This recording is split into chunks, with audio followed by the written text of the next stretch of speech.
Hi guys అందరు ఎలా ఉన్నారు? సూపర్ ఉన్నారు కదా. నేనేమో సూపర్ ఉన్నా అండి. ముందుగా ఒక లైక్ అండ్ సబ్స్క్రైబ్ చేసుకోండి గైస్. మరిన్ని వీడియో అప్డేట్స్ కోసం మన ఛానల్ మీద ఒక కన్నేసి ఉంచండి. నేనేమన్నా మీ ఆస్తులు అడిగానా అండి? ఒక లైక్ అండ్ సబ్స్క్రైబే కదా, చేసుకోవచ్చు కదండి. అలానే మనం ఈ వీడియోలో నిండు నూరేళ్ళ సావాసం సీరియల్ లేటెస్ట్ ప్రోమో ఎక్స్ప్లెయిన్ చేసుకుందాం. అమర్ వచ్చేసి మనోహరితో నాకు నీ మీద అనుమానంగా ఉంది అని అంటూ ఉంటాడనమాట. ఎందుకు అమర్ అని మనోహరి అడుగుతుంటే, అసలు అంజు నా కూతురు అయింటే నువ్వెందుకు రణ్వీర్ కూతురని అబద్ధం చెప్పావు అన్నట్లు అంటూ ఉంటాడనమాట. అసలు నీకు రణ్వీర్కి ఏం సంబంధం ఉంది అని అడుగుతూ ఉంటే మనోహరికి ఏం చెప్పాలో అర్థం కాక తటమటాయిస్తూ ఉంటుందన్నమాట.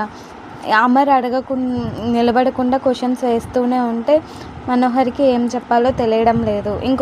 ఇంకో పక్క ఫ్యామిలీ మెంబర్స్ అంతా మనోహర్ని కోపంగా చూస్తూ ఉంటారు. అబ్బా వీడికి నిజం తెలిసిపోయింది, ఎలాగోలా అయినా తెలుస్తుందిలే అన్నట్లు. ప్లీజ్ గైస్ ఒక లైక్ అండ్ సబ్స్క్రైబ్ చేసుకోండి గైస్. Bye guys.